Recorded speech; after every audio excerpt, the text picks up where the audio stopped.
Baie welkom by nog 'n episode van Spore. Ons sit hier in Simonstad, hier by die hawe. Ons gaan vandag die duikboot SAS Assegaai besoek.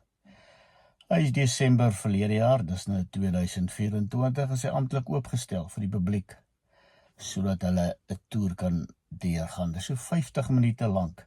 So ek gaan dit opneem en dan vir julle wys. Ek glo dit sal die moeite werd wees. Ons sit en eet gou vis hierso, want dis mos wat jy doen as jy op Simonstad is.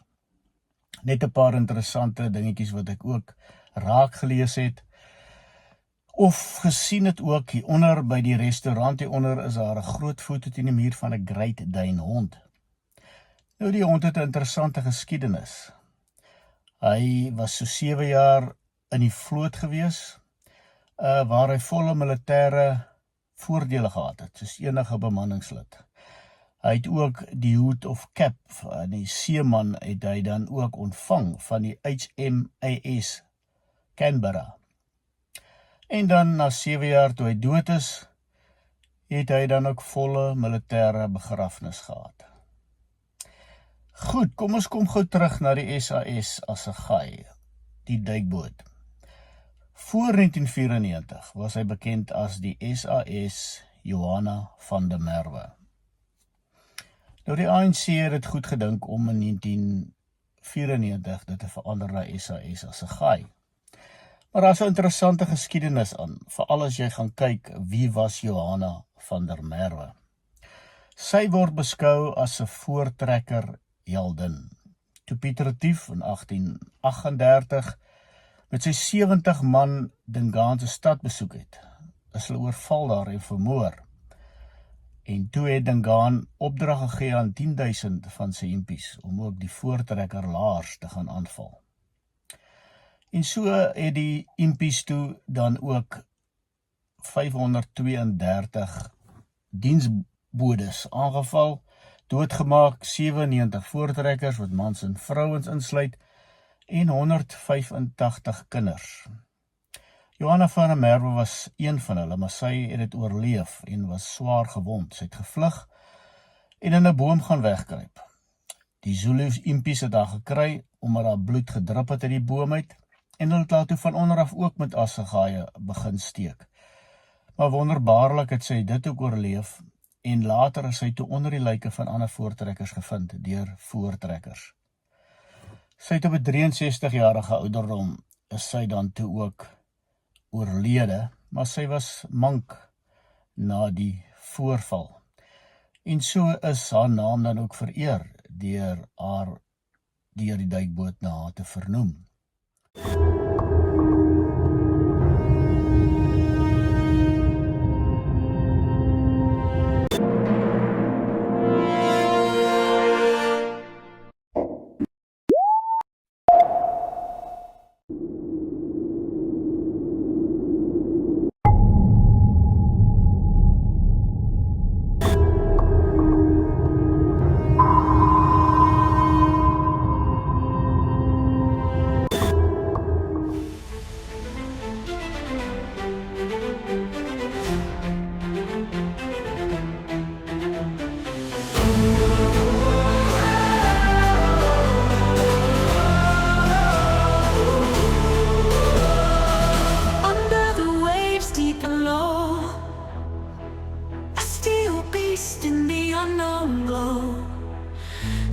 Shadows with a daring crew, riding currents, navigating through.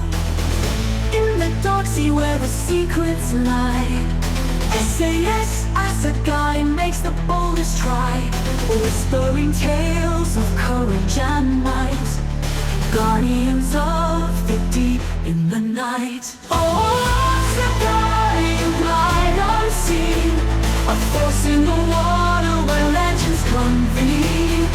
Under the moon, how you silently scream, a sentinel of the African dream. Echoes ripple from the ocean floor, every mission leaving us yearning for more. In the deep where only few dare tread, you carry our hopes on a silent thread. Signals flickering the blue expanse. With every journey is a daring dance. Hidden power with a quiet roar. Sailing stories from the distant shore. Oh, Assegaai, you lie unseen. A force in the water where legends convene. Under the moon, how you silently scream. A sentinel of the African dream.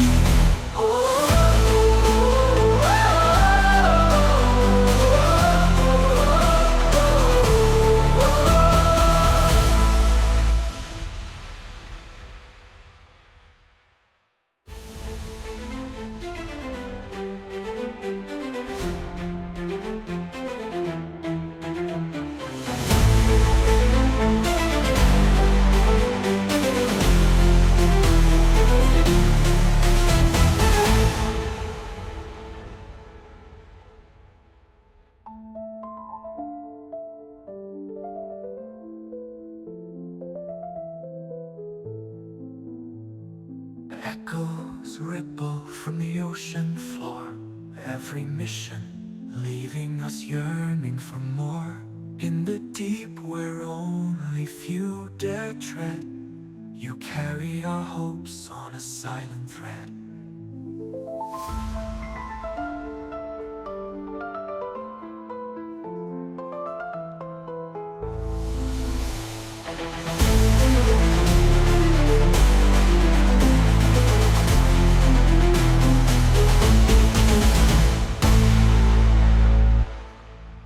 Signals flicker in the blue expanse. With every journey is a daring dance. Hidden power with a quiet roar. Sailing stories from the distant shore. Or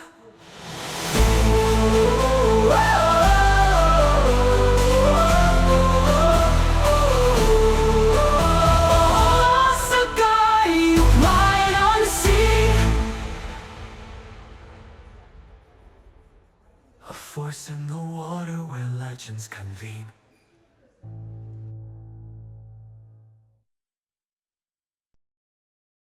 Fitting as part of a complex with the South African Naval Museum all together, where people can come on a daily basis and walk through her. The aim of the museum is basically, it'll be the first naval vessel ever preserved by the South African Navy. We feel it's important to preserve our history. Secondly, we want to preserve the first of our submarines because it was a major step by an independent South African Navy. Up until the 60s, we were almost a part of the Royal Navy. We did their work in the Southern Hemisphere, which was very nice. But this was the first offensive weapon we ever got. Then we're very proud of South African technology. And the South African technology is world leading in some aspects. And this is the one place where we can preserve it and show the people of South Africa that we can run a highly effective submarine navy. And finally, we feel that the youth of South Africa, the future lies in technology, and they can see it here. We feel that they should be aware of the importance of maths and science. And we see ourselves as an educational tool, not to teach them, but to influence them into learn.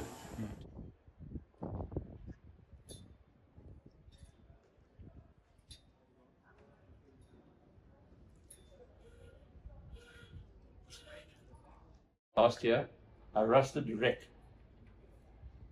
We opened up on the 15th of December, and you can see the difference. There's a bit of a picture story inside there too. In fact, one of the people that was part of the volunteers that did this is busy patching up holes in it as we speak. Okay, welcome to SAS Assegaai. Born in 1969 in Nantes in France and christened Johanna van der Merwe. If you want to know, Johanna van der Merwe was a young Voortrekker girl who in 1838 was taking part in the Battle of Vlookrans, loading muzzles, etc. When they were attacked. She was stabbed a few times. I've seen 14, I've seen 12, I've seen 18. Either one is bad enough. By Zulus with Assegaai. 1999, they renamed the boat Assegaai, which was rather coincidental in a way. She came out of South Africa in 1972.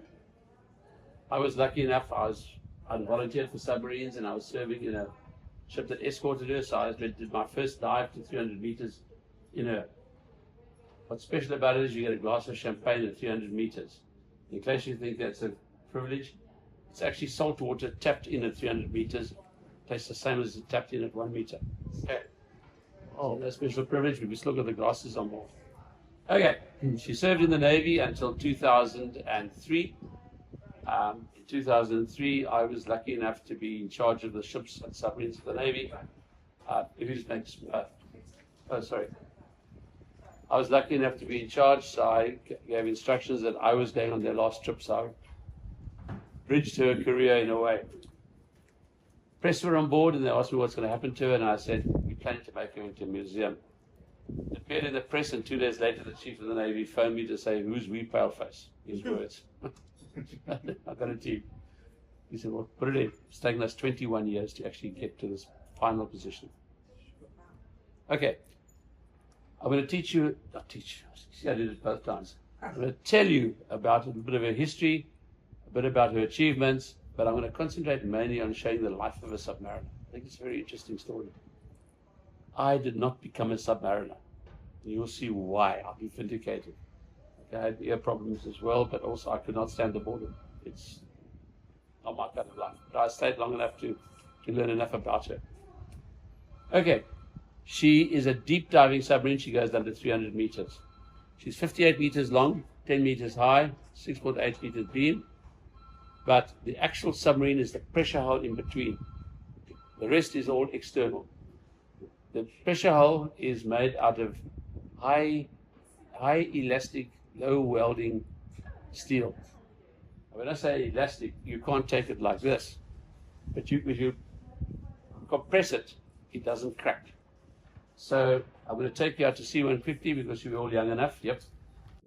This is perfect cylinder. This edge, high elastic steel I told you about. See how thick it is? Varies from 20 to 32 millimeters. So masses of frames very close together. And technically, you can take this down to 575 meters safely. But God help you if you go to 576, because apparently untested is going to go. Okay, so we don't bother. We go to 300 meters. This section comes from a French submarine, sister submarine. Took part in had a nasty little accident. She collided with a South African submarine in Toulon in 1971. 6 people died in it, but they salvaged her. This is a section where they cut it out because they replaced the entire aft section. Between the two of about 400 millimeters. We use those as ballast tanks. What is a ballast tank? When you were young, most of you Aussies, when you grew up in the sea, when you went swimming, kids used to have armbands. Armbands, that's the word. We've got armbands on each side. So on the top of it, we have a thing called a vent valve, and we put air in there, and we float nicely. The submarine works on 3 different surfaces. She works on the surface, above water, which is risky. She's a warship, and she not well equipped for fighting up there. The second level is she goes down to periscope depth, which is 12 meters. The top of her bridge, her tower, conning tower, is below the water. Periscopes can go up, so she can still use her engines as well. I'll show you how. It's less susceptible to detection and to damage, but it's still not safe. 50 meters, that's where they operate. Okay, how do we go down to that? We've got air in those tanks. We drive out of harbor. We find nice deep water. Open the air vents. Air goes out. Water comes in, and we Sink. No, we don't. We dive. Okay. We avoid sinking under all conditions. It's the worst thing that happens to a submariner. Okay, but I'll get the point. Not as easy as it sounds. We've got to regulate, but we've got no air in the tanks, so we're not going to float up or sink down. The way we then move underwater is like an airplane. Look over here, these are planes. 2 aft, 2 forward, so we can go up and down. Problem is we can't see underwater. Bit of a fact in our windows. So we are like a blind man, we just listen. We can hear a sound, we can analyze it. Just like if you shouted at me I was blind, I know you're a woman, you're a young woman. You can hear the voice, you can't see, but you know the temperament. Is it a threat? Is it not a threat? Things like that. So we do that, and our ears are basically in the bow here. We've got 36 staves, which are actually microphones. And they listen to all the sound that comes, and they can pick up propeller turning, they can pick up an engine moving, and they can pick it up 16 to 18 kilometers away. Wow. Up top, we've got an active sonar, which we don't use it active anymore. That can actually, like a radar, can turn around and ping you, but we don't use it because it tells the other person where we are first. He hears it, so not good. We've got flag sonars along the side as well, so we've got a lot of equipment. That is our survival, is knowing what's going on around you. So we concentrate on that. And if we find someone there we don't like, we sink them. How do we sink them? Torpedoes. Torpedoes. 1, 2, 3, 4, 4 more, 4 at the back. That's all we've got, 18 torpedoes. Okay, we're about to go on board. So I don't think there's any more I can tell you now. So follow me. She's a very small submarine. She's 58 meters, she's 840 tons. 1,038 underwater displacement. Americans, you talk about 16,000 tons, and the Russians up to 35,000. And the crew on this? 51. 6 officers and 45. But I'm going to tell you all of that now.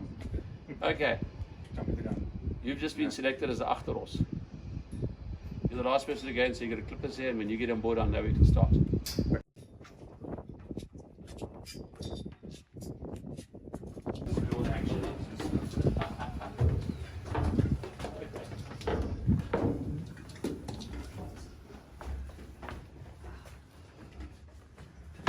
Okay.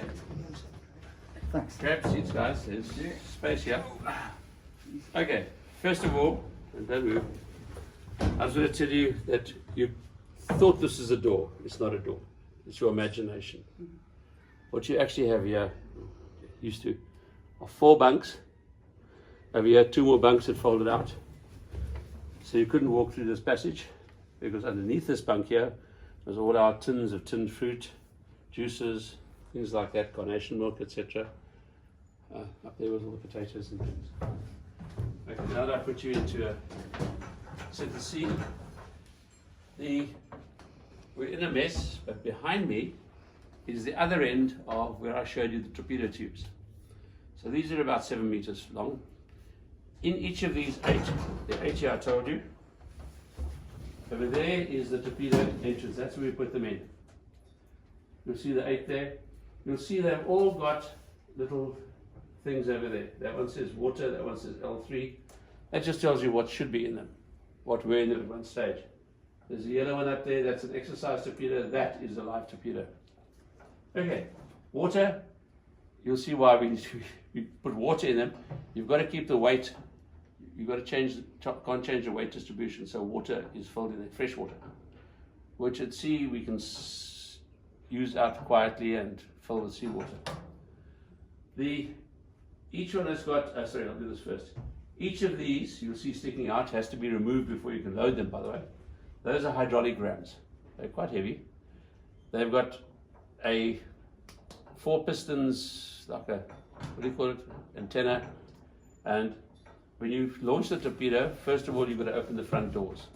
When you open the front doors, if they face that way, there's a cap on each of the torpedoes, and you'll see that fairing then goes in.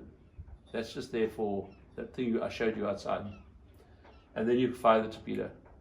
This thing pushes them out very, very quietly because it's pneumatic.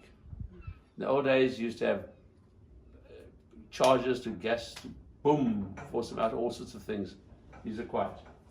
Nowadays, the German U-boat captain fired a pattern of 3, and you watched them exploding, and you saw people running, jumping into the sea and flaming. That was in the war. Since then, torpedoes have been developed. The ones we've got here are pretty old, but they still work perfectly, because before you fire it, the umbilical cord is used to give it instructions. And the instructions you give it is what the target looks like, i.e. the exact sound we heard to identify it as a target, B, what depth to go, C, where to go before it switches on and starts searching for it, and which way to go in the search. So that all goes into it, and when the torpedo is fired, it gets its instructions. You can't do a thing. You've now told it. If there's 6 ships out there, it'll look for the particular one which you've heard here, so you just record it. Then it goes towards it when it found it, and it doesn't hit it. Every time a bloody miss. Sorry, a miss. Because she goes under it, 2 meters under it at least, she explodes the magnetic detection, and she makes a massive gas ball, which the sea lets go up. It goes up and it lifts up the ship, and when it dissipates, it falls into the hole and goes clunk. Wow. Okay. Before you ask me how many, oh no, you're not going to ask me that. How many ships have we sunk that way? Since World War II, only 3 ships have been sunk by torpedoes. 1971, the Pakistani sank an Indian ship. 1982, the Brits sank a Argentinian ship. And in 2010, the North Korea sank a South Korean ship. That's all. Okay, submariners. That takes a year, at least. Just to be a submariner, not to be a mechanician, etc. We also carry 6 to 10 under training, because you've got to replace them. So we've got 16 in the mess down aft, which we're going to end up in later. We've got 6 in the wardroom, which is we're going to be in soon. The rest are here. Now, if you counted the bunks, you're going to say, the rest, that's 36 people. Nope, not enough bunks, not even with these. We estimate we've got about, I estimate 24 in here. It used to be 23, but I can't remember if I remember rightly. But that's enough, because we've got 36 people. But for every 3 of you, 2 bunks. Because on a submarine, you never go to bed and leave the wheel unattended. So there's always somebody in every position. And after 4 hours, he gets replaced. And after 4 hours, he gets replaced. So now, for example, I'm replaced to go as a plosh. There's my bunk over here. They come and shake me. I get up, I roll up my sleeping bag, and I leave it at the end of the bed. Or I can put it in where I had it. And I go. The chap I relieve comes off, climbs into my warm bunk, okay, and he goes to sleep. So we've got more than enough here. Did I mention to you that this is where you live? This is where you, everything. You are sitting in our lounge. By the way, you wouldn't be sitting there because the bunks are sticking out here. So that's our lounge, it's our dining room, it's our games room. This is the gymnasium where you do exercises when you wake up in the morning. I don't know where you do it, but maybe it's Canadians have got some clever thing, push up against the wall. This is your bathroom. Bathroom? Come on, Fritz. I'll show you. You don't believe me? Here it is. This is the shower. Here's the shower. If you look carefully, it still looks very good. Do you know why? It's never been used. Why has it never been used? Because we come from the old days before we had all sorts of clever reverse osmosis. So we only had fresh water in 4 tanks. I'm standing in one. In some of the torpedo tubes. In the end, for a 28-day patrol, you had allowance of 8 to 9. You didn't get given it, but it meant you couldn't use more than that. Liters. But then the chef said, hold it, I've got to cook. So he takes away 2 of your 8. Then the engineer says, you want to go home? You've got to cool the engines with fresh water. There goes another 3. So in the end, you can't bath anyway. No problem. They said, we've got salt water there. If any of you have bathed in salt water, waited 2 weeks in a fetid area, and then had another saltwater bath, I'd like to know. So nobody ever bothered to use it. So we said, all the boxes that were over here, we put in there, and space on top for all the potatoes up there, etc. So everything went in there. So people stopped washing their teeth. Or they used to still bit. So they put that basin there for the wonderful comfort of everybody here. Okay, isn't it great? Now, you go, you see, you're all living down here, and by the way, you can't walk anywhere else because every time you move in a boat, you've got to compensate. So you tend to stay down here for a long time. Meals were a great time because meals were very, very sought after. They were small portions because you didn't have any exercise. And they were brought in big bowls and dished up along this table. And the senior sat at that end and the junior sat at that end. And by coincidence, those are all the people that ate meat, carnivore type meat. Those are the vegans. They tend to live on the Brussels sprouts and cabbage and things. So you eventually had to work your way up to get out of the meat as well. Okay, and if the CO2 is too high, we say that's it. So we break open one of these cans over here. You've seen that all of you been wanting to say something, haven't you?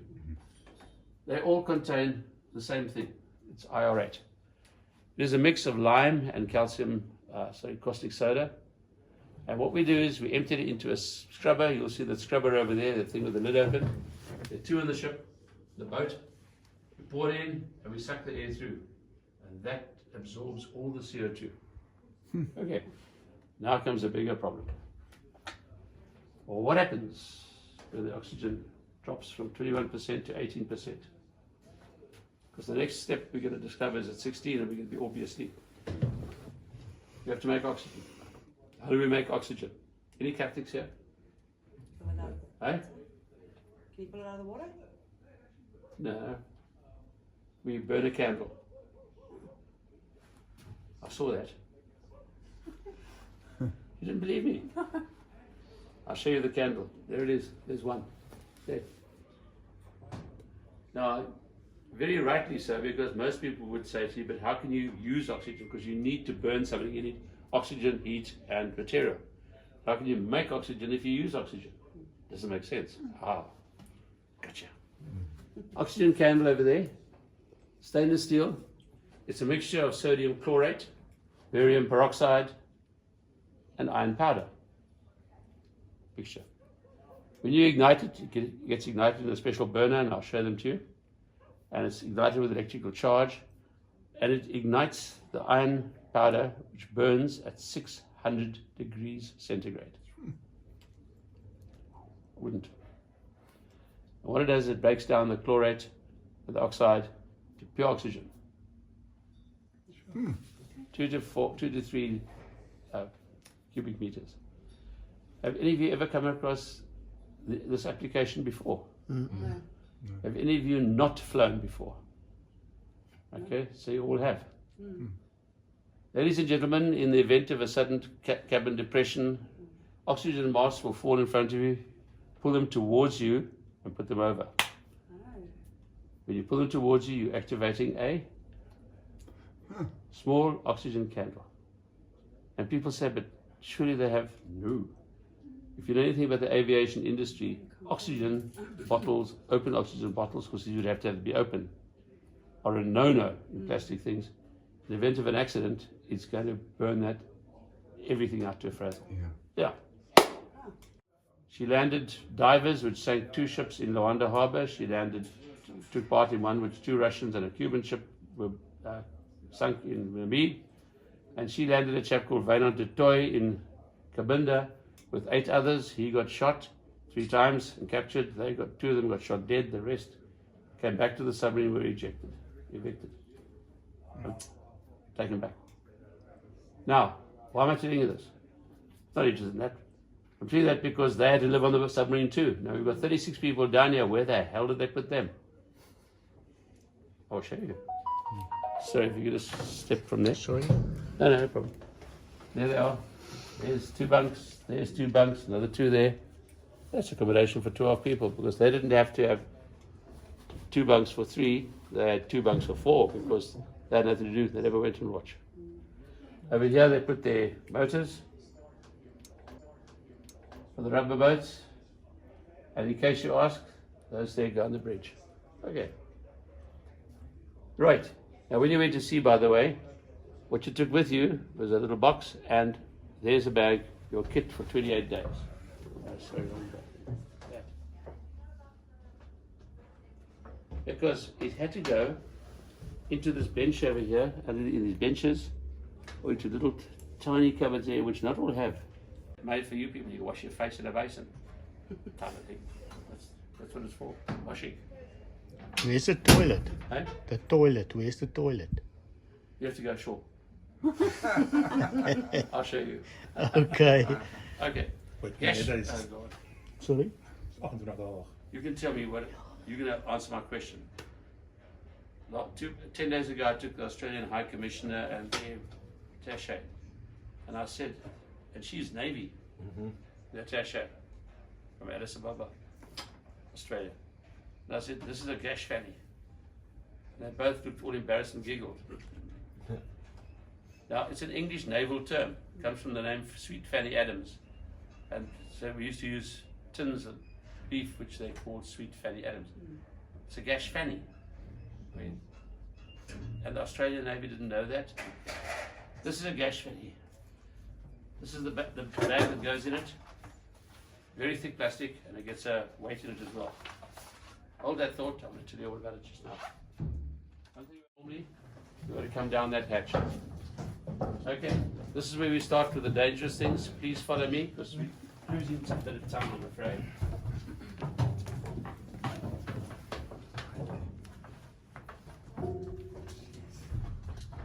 Okay. Okay, if you all move up there, you're going to make space for the lady. No? You are. Okay. You seen up here? This is the main entrance. Okay. Submarine.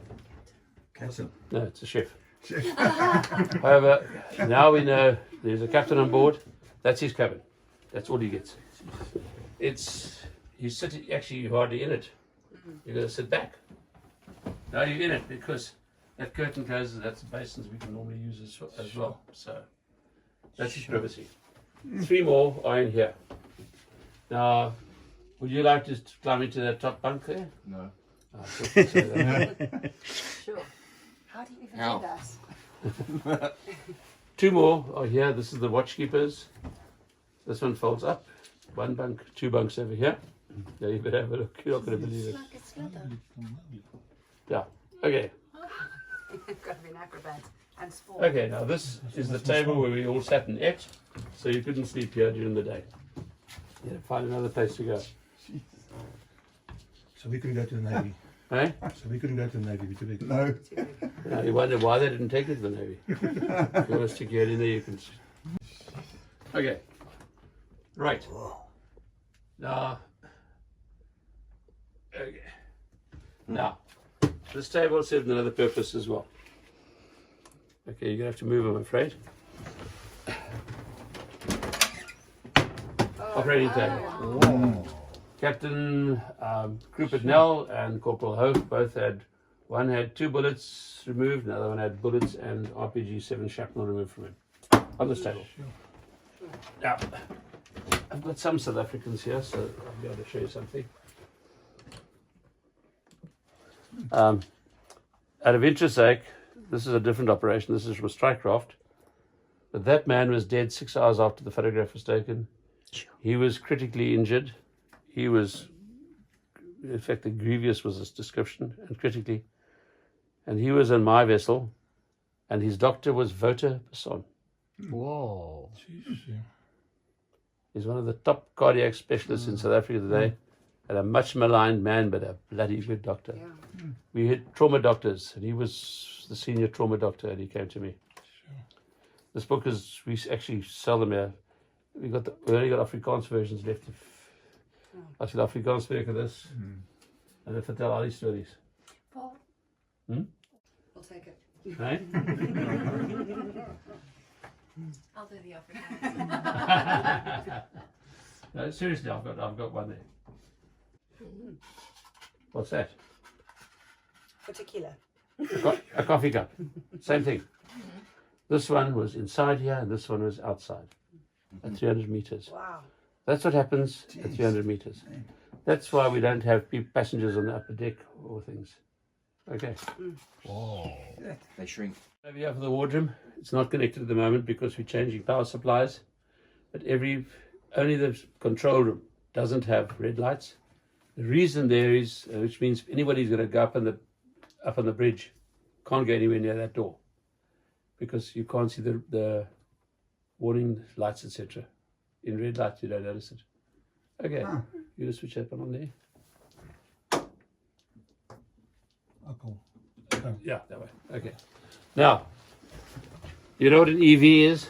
Tesla makes EVs. This is an EV, hybrid, electric vessel. You run on batteries. Okay? And just like batteries, 1, 2, 3, 4, 5, 6 cells, we've got cells. Difference between this battery and our battery is the size of this compartment and we're standing on it. Sure. And the cells, we don't have 6, we've got 80. And each one is that big, that high, and weighs half a ton. We've got 80 tons of batteries in board. Okay, let's go.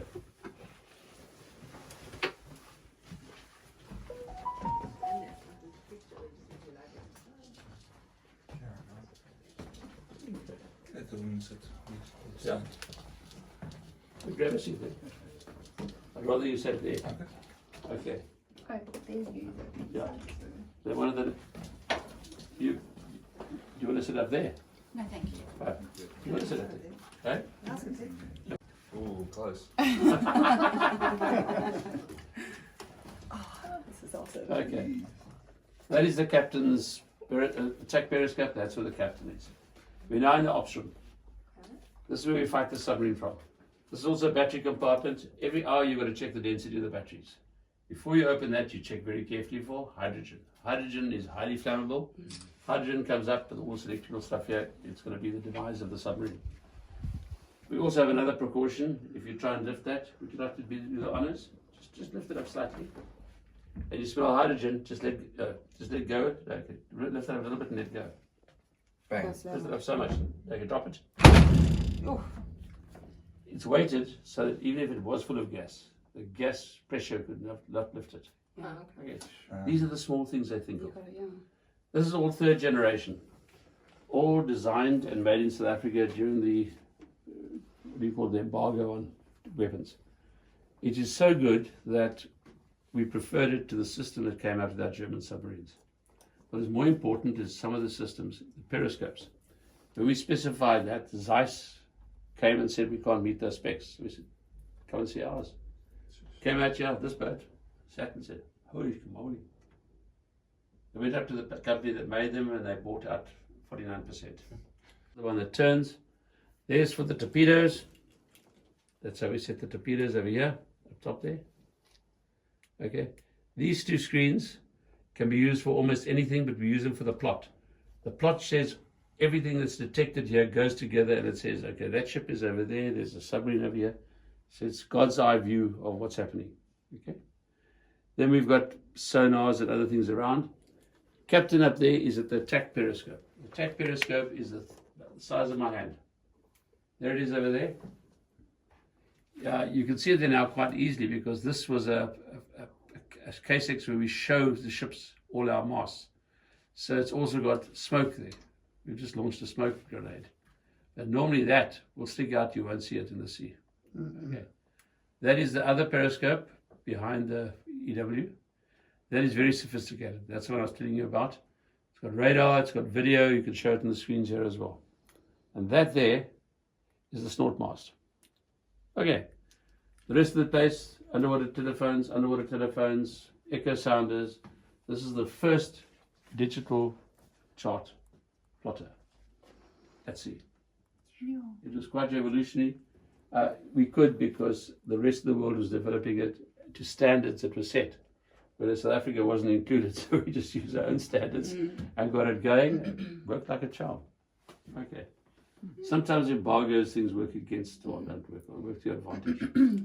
It's the big stainless steel pillar with the two wires. That's what takes it up. Whatever you do, don't open the wooden panel and lean over because somebody doing exactly what you're doing now leaned over, bumped against it, and the glasses went down there. It's 4 meters. Okay. Yeah, that's all I have to show you here. That's right.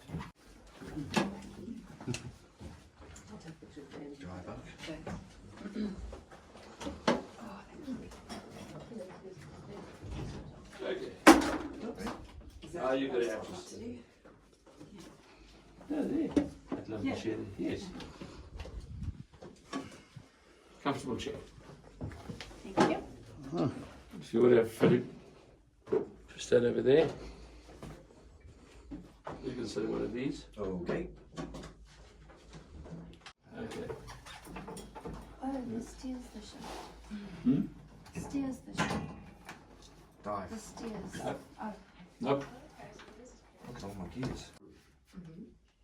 Below us is the auxiliary compartment. What is actually there is the heart of the ship. Your heart pumps blood, you've got oxygen in the blood, etc. That is the heart of the submarine because it pumps all the oils, greases, fuels, air, water, you name it. They keep, you don't have to think about doing something, about breathing, etc. That just does it for us. But if you want to, you can then tell them to do something by speaking down that voice pipe. That's what over here, yeah. Now, this is where we drive the submarine from. If you're at sea, there's always somebody sitting in that seat. And at sea, we always start on the surface. So we're at sea on the surface. Up that ladder goes to the bridge, which has got space for about 5 people. And you've got an officer up there of the watch. You've got 2 lookouts. Then you've got about 10 to 15 smokers. They are so desperate they will climb onto the radars. They'll hang over the side almost. But okay, that's where they smoke. Any place they can smoke. And normally the captain's one of them.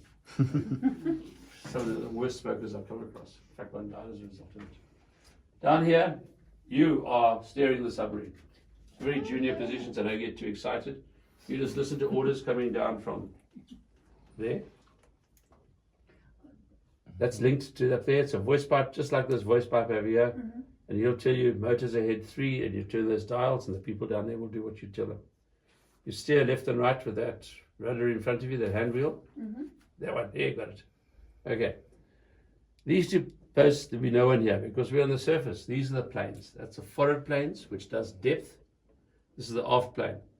When I say depth, once you get to the depth you've got to be at, you put that on it and it stays. The person over here can actually adjust that without this person being here, and he makes sure that he keeps in a straight line with that. So it's a bubble. Okay, easy enough.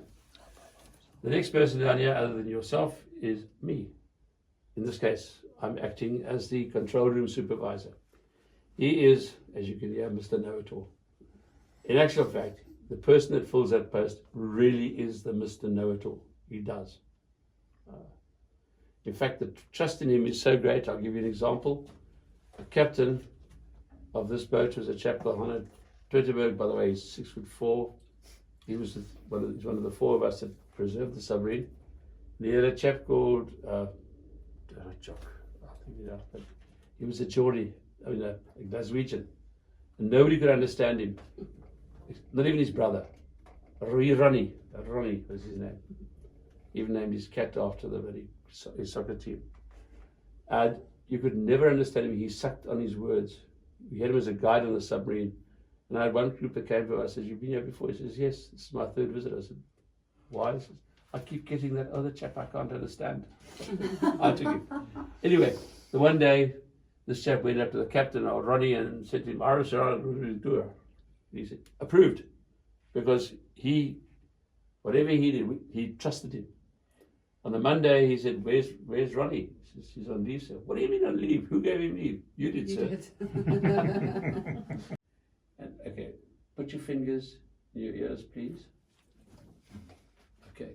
He then, in this thing, he says, "Alert!" And this man over here does this. And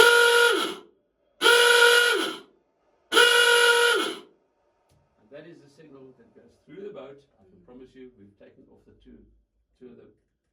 And everybody is now awake and aware we're going to dive. That's the order for diving.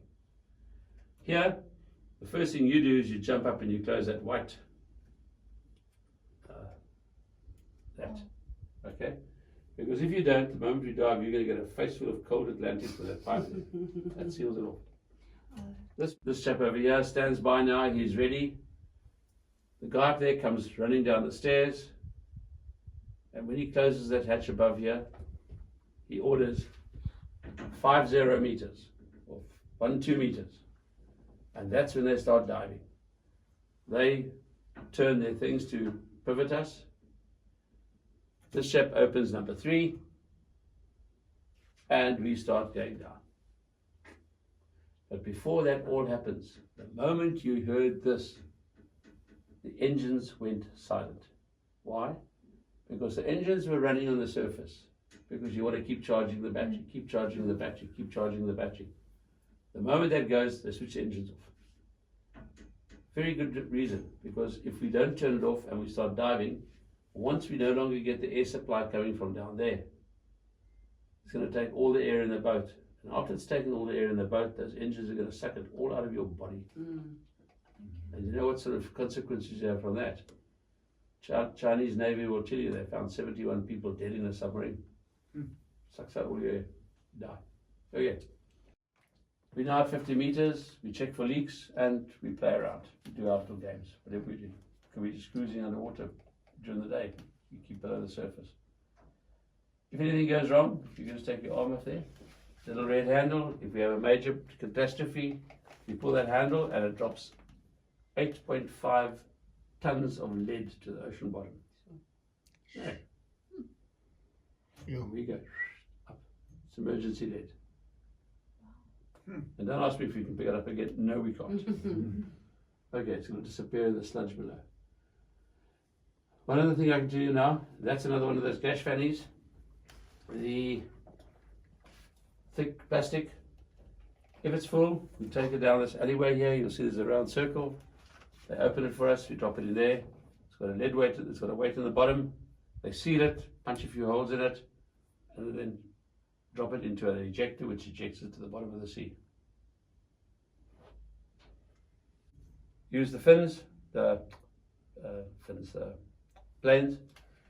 You will then blow into the tanks over there, but you don't blow in too much because we want to come to periscope depth first. We come to 12 meters. The moment we're there, we stick up the periscope, look around, it's safe, stick up the snort, and we can start the engines again. Now we can play along and eventually surface. But to surface, we don't waste more of our precious air. We're going to pump in anyway, but it takes a lot. 250 bars pushes that water out. There's still water in those things, so we've now got the engine running, so we use the exhaust gases to pump out the rest. Okay. Behind the door is the freezer.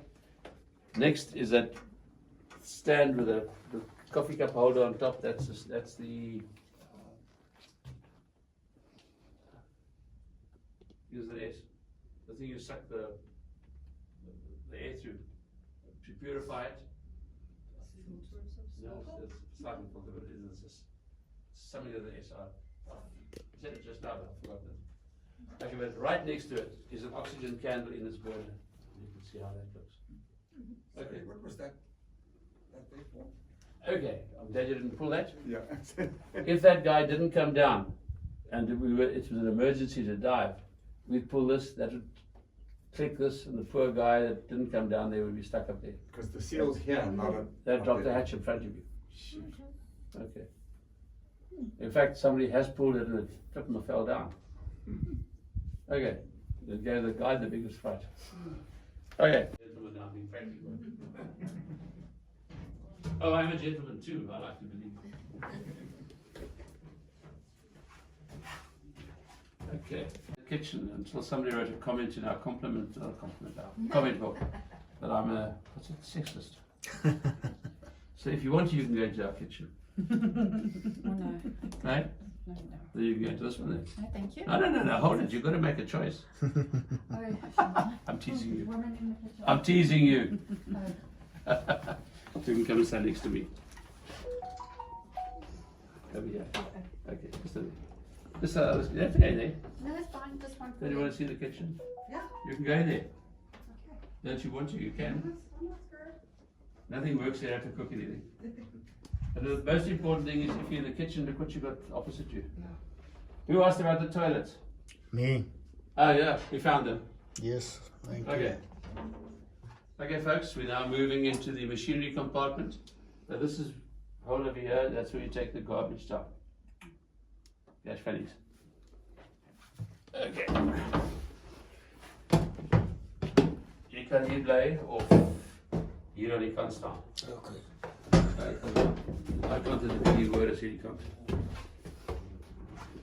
Daar. Okay, you on the inside. Yeah, no, what's good. Keep the camera with the stand behind you. Okay. Won't be long. Okay. Promise you I won't bite. The diesels are two 7-peel stick V8s, 450 kilowatt diesels, and they are right below you, not up here. They are 2 meters down. The ladder is where you're standing at the back there. You've got to lift up that plate there, but don't, because it's hell to get back in. It's a ladder that goes down 2 meters. To get to the engines, you've got to go down there. The engines are this far apart. You actually crawl underneath the cylinders. To get around to that side is hell, because you've got to go all the way around there. Okay. So if anyone suffered from claustrophobia, it wasn't a good choice to come to these boats. What you've got here are the exhaust systems. These are all, anything with these handles on is something which pierces the pressure hole. You can turn it tight. These are used for actually lapping off, because you get carbon on the exhaust, so they lap the what's names. These two are for low pressure, for emptying the ballast tanks. So over here is an automatic degreasing plant. It covers about 150 odd items in the boat. I'll show you somewhere I see them. So it pushes oil to grease to all these places, and from the local position you can actually grease things outside the hull. Wow. Very, very clever system. Okay, this is coolant. Now, I told you what is the first thing that happens when the klaxon goes off? Dive. No. Turn the engine off.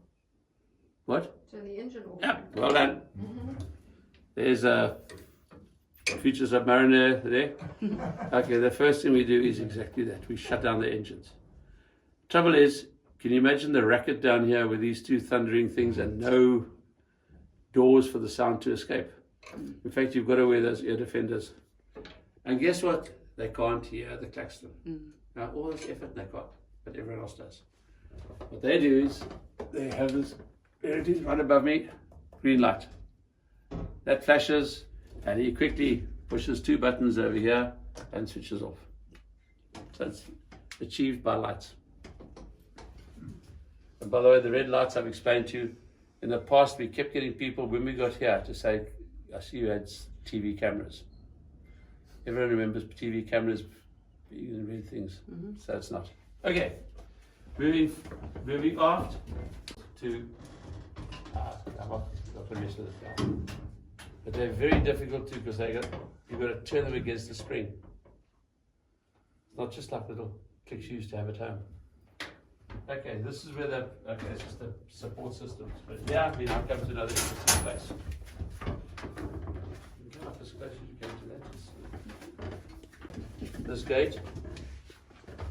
Okay.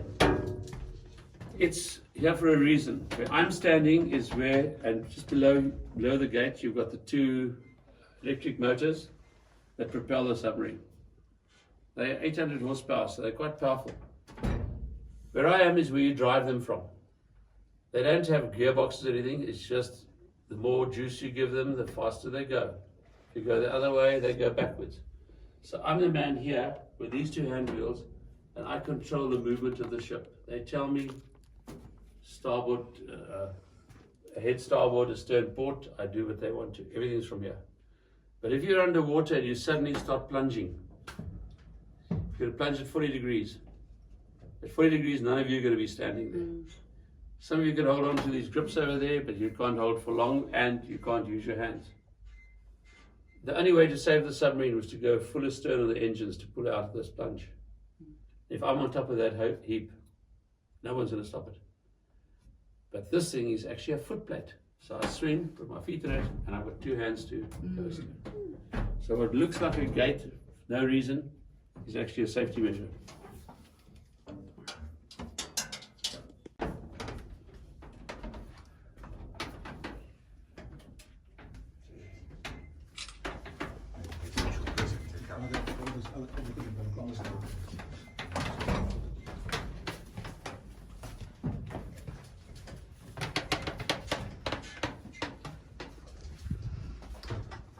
Okay, this is the aft mess I told you about. 16 people live here. There are 3 more bunks here. This is the coxswain's bunk. Normally it's the best bunk to have. Very quiet. Behind us is just the controls for the aft torpedoes, which I'll show you just now. I told you, I don't know if I told you, but underwater you can't get out of the submarine because the pressure holds all the hatches closed. This is the one place where we can actually get out if we have to. but only in dire emergency because you're losing the submarine. Okay? So say we're stuck underwater, we can't come to the surface, and we less than 100 meters, which is very unusual because we dive in deeper water. This is the place you all come together to try and survive. Okay. So first of all, you check that there's someone up there, because if you survive, you don't want to end up in the middle of the sea. So once you've satisfied there's someone up there, we put a ladder up, the ladder's underneath there, pull this thing down, secure it tight, and 4 points over here, it's down to about over here. And then we seal the batteries, we switch off all power supplies. Everybody musters down here. We open the ski mask, the ski kit in here, survival kit individual, and we put it on. Then when everything's ready, the captain instructs, or the senior chap, flood the boat. Seawater comes spewing in. Now let's say we're at 80 meters, we've got 8 bar of seawater pressure outside. It comes in until we've got 8 bar of air, 8 bar of air, 8 bar of seawater above and below. Now, we can send somebody up there,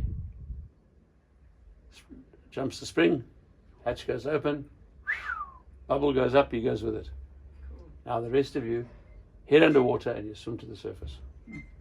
What's the last thing you do before you put your head underwater? Ears. Think, breathe. Do your ears. Take a deep breath. No. Hey? Yeah. It's the last thing you'll ever do. By the time you go 5 meters, your lungs are going to explode. Yeah. If you've got 8 bars in your lungs, pressure outside, your whole inside's going to explode. You're going to die. What you do is you blow out the whole way. In fact, the easiest thing to do is scream. But first of all, in that situation, it's going to make you feel a lot better to scream. And secondly, there's no better way of getting air out of your lungs. Think of it. Wide open thing. Okay, and on that interesting note, avoid this when you come outside, but I want you to trip up at the last moment. We'll do the last few sections outside. Okay. So it's the end of the submarine. Yep. Okay. Follow me.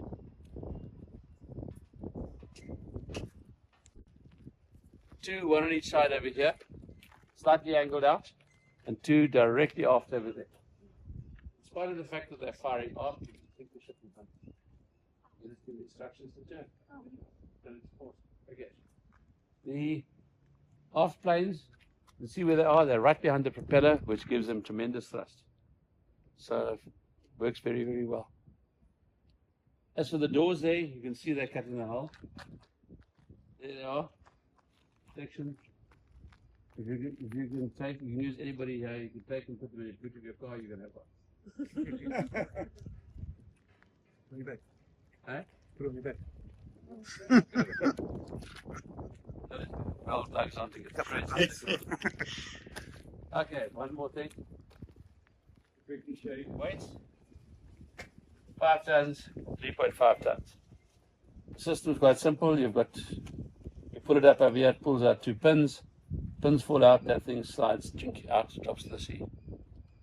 So what's it going to do? Put those bolts in, because in action, wartime, etc., to avoid them being loosened by explosions and you popping to the surface, they locked it. All the operations, they were locked. Okay. I hope you enjoy something. You enjoyed your visits and learned something. I don't need you to learn anything, but I need to understand submarines a bit more. They're not as simple as people think. To acquire and run submarines is quite an achievement for a navy. Yes, yeah. It's normally the turnover between a basic navy and a professional navy.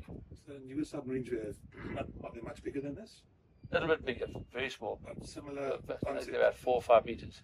Similar, except their ballast tanks are inside. Okay. I don't like this. The active submarines. We've got 3, of which 1 is in a refit. Didn't get money, so the refit has stopped. Another one is going into the refit because she was coming out, and she's waiting there too, but the other one, there's no money.